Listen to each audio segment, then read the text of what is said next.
welcome back to my channel. It's your boy D Dyson. Spider-Man Across the Spider-Verse.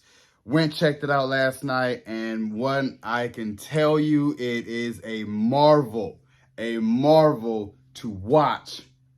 10 out of 10 off bat. I loved every minute of it. I was really intrigued, and I know the first Spider-Man to the Spider-Verse, I feel like that's going to be a classic because that was my introduction to Miles Morales, and then played the Spider-Man game with Miles Morales, and now we're here for the sequel. And I just seen a meme yesterday on Twitter, was like, Spider-Man has really been good to us since 2017. We've gotten a Spider-Man essence from 2017 till right now, which was Homecoming, it was Spider-Man the game, it was Enter the Spider-Verse, you know, Spider-Man No Way Home, all of it, all the way till now, you know. So I was telling myself, I'm like, it was really good to see this Spider-Man evolve. And as Miles Morales gets older, as he, you know, he loves to go through that story, like I was bitten by a radioactive spider. And in this Spider-Man, it breaks down a lot more of how he became Spider-Man, of what happened to him as his origin. And I loved that this was equally a Gwen Stacy movie, because you kind of open it up with Gwen Stacy and kind of what she goes through as far as in her universe, having Peter Parker die, and because she's the Spider-Man, because that Peter Parker wanted to be like her so bad that, you know, end up dying by a lizard, it carried that huge grief for her. So she met Miles and found a friend, because Peter Parker was her friend, but met Miles and was like, oh my gosh, you are it. You're funny. You're everything. You're amazing. Like, he was the guy for her. And, you know, you could tell that he fell in love with Gwen, but never could see her. So in this one, he's always having that, well, why come no one ever came see me? You know, like, we're all across different dimensions, and you helped me from that one time, but you never came.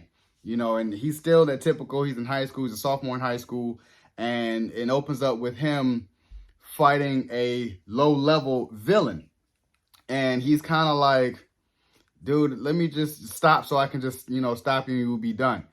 But that low-level villain has such an origin story that ties into Miles that it consumes him. And now he becomes a huge multi-dimensional threat.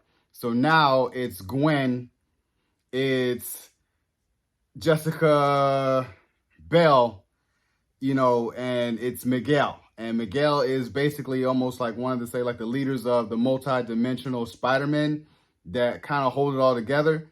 So he's very angry, he's very forthcoming and trying to neutralize this threat. But in doing so, he's looking at Miles as, dude, you're the anomaly. Basically, you're a variant that wasn't supposed to be.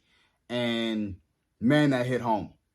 That hit home so much. As the beautiful, as part of this movie, how beautiful it was him going through the multi-dimensional portal and going to the Spider-Man headquarters. And you've seen all these different types of Spider-Man from every which way, every type of Spider-Man that you can normally and actually think of. And I just remembered that the writer was saying, we have every Spider-Man that you can think of, but we thought of more. So I was like, I want to explore that aspect a lot more. But when it comes to the story of Miles Morales, I love it. I really do. Coming from, you know, a biracial mother and father, and me having biracial kids myself, I truly relate, especially my kids being half Hispanic.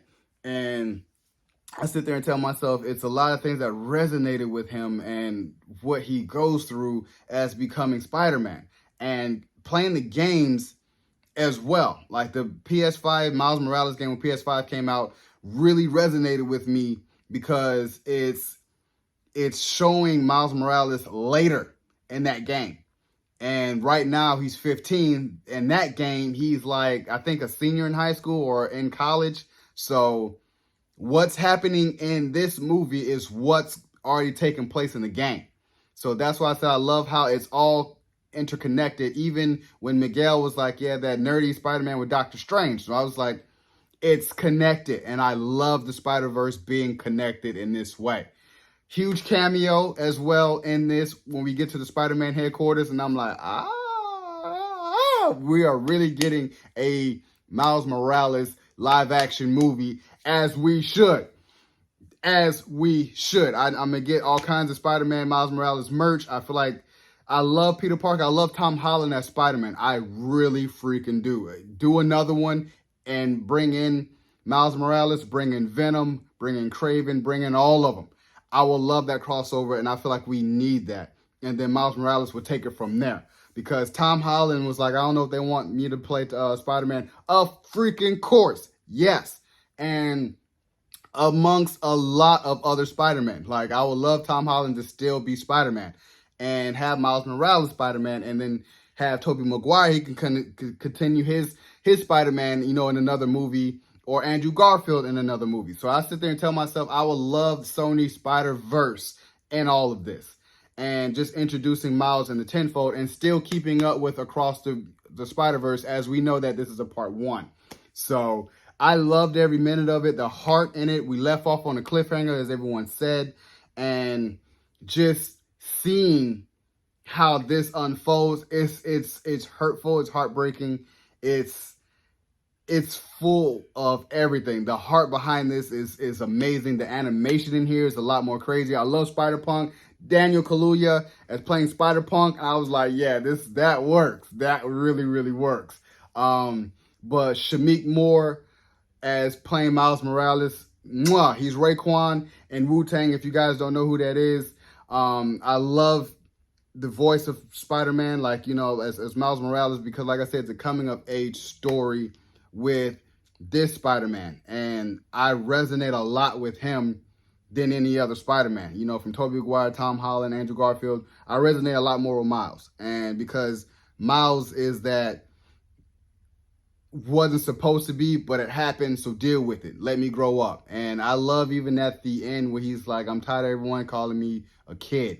You know what I'm saying? So he's really about to deal with that Uncle Ben situation, and that's really going to grow him up to be who he needs to be.